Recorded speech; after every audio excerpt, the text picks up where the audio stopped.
Women of the Bible, Job's wife, starting at Job chapter 1. There once was a man named Job who lived in the land of Uz.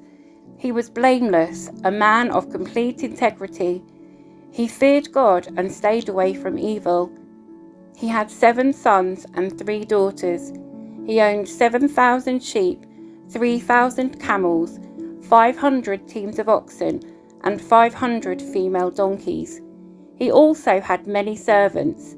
He was, in fact, the richest person in that entire area. Job's sons would take turns preparing feasts in their homes, and they would also invite their 3 sisters to celebrate with them.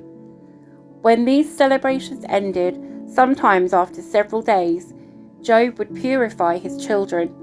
He would get up early in the morning and offer a burnt offering for each of them.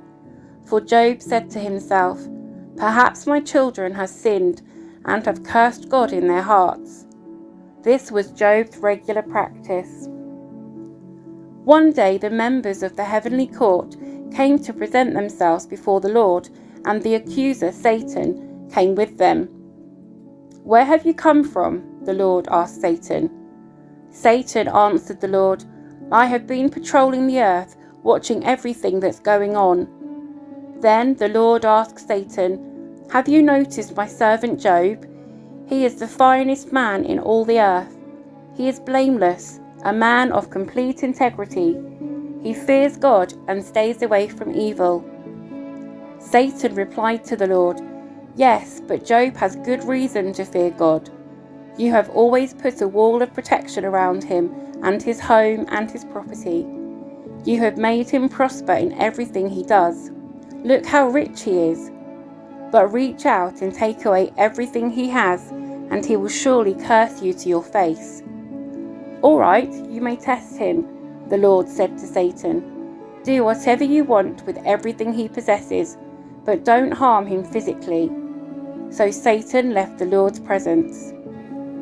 One day, when Job's sons and daughters were feasting at the oldest brother's house, a messenger arrived at Job's home with this news: "Your oxen were ploughing, with the donkeys feeding beside them, when the Sabeans raided us. They stole all the animals and killed all the farmhands. I am the only one who escaped to tell you." While he was still speaking, another messenger arrived with this news: "The fire of God has fallen from heaven and burned up your sheep and all the shepherds. I am the only one who escaped to tell you."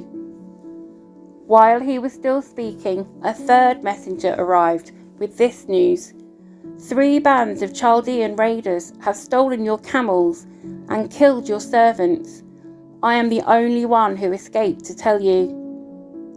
While he was still speaking, another messenger arrived with this news: "Your sons and daughters were feasting in their oldest brother's home.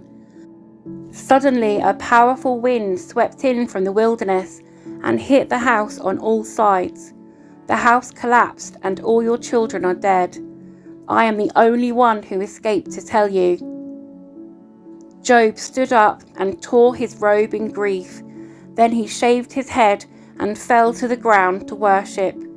He said, "I came naked from my mother's womb, and I will be naked when I leave. The Lord gave me what I had, and the Lord has taken it away. Praise the name of the Lord." In all of this, Job did not sin by blaming God. One day, the members of the heavenly court came again to present themselves before the Lord, and the accuser Satan came with them. "Where have you come from?" the Lord asked Satan.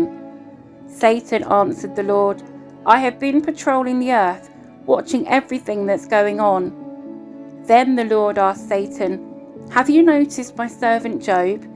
He is the finest man in all the earth. He is blameless, a man of complete integrity.